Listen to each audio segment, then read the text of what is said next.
Handa na ang buong puwersa ng kapulisan sa inaasahang pagdagsa ng mga tao sa mga sementeryo sa buong Angeles City.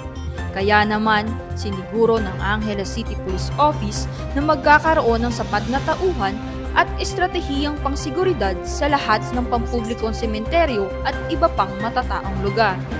Sa pangunguna ni Police Colonel Amado A. Mendoza Jr., ang City Director ng Angeles City Police, kanilang inihanda ang mahigpit na seguridad katuwang ang iba pang lokal na ahensya ng pamahalaan, kabilang ang mga barangay at force multipliers. Magkakaroon ng Police Assistance Desk sa lahat ng sementeryo at mahigpit po ang paalala sa publiko na mag-ingat at iwasan na magdala ng mga ipinagbabawal na gamit gaya ng matatalas na bagay at mga alak.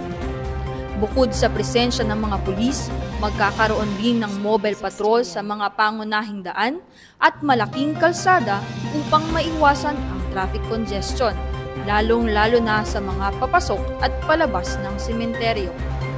Sir, ano po yung paghahanda ng ating kapulisan sa pagdagsa ng mga dumadalaw dito sa ating sementeryo?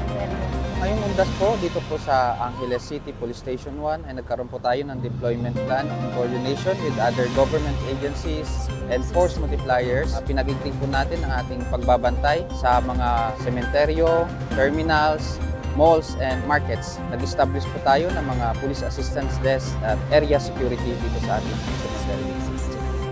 At paalala po ng ating kapulisan na huwag mag-atubiling makipag-ugnayan sa oras ng pangangailangan at kung may kahina-hinanang aktibidad sa ating paligid.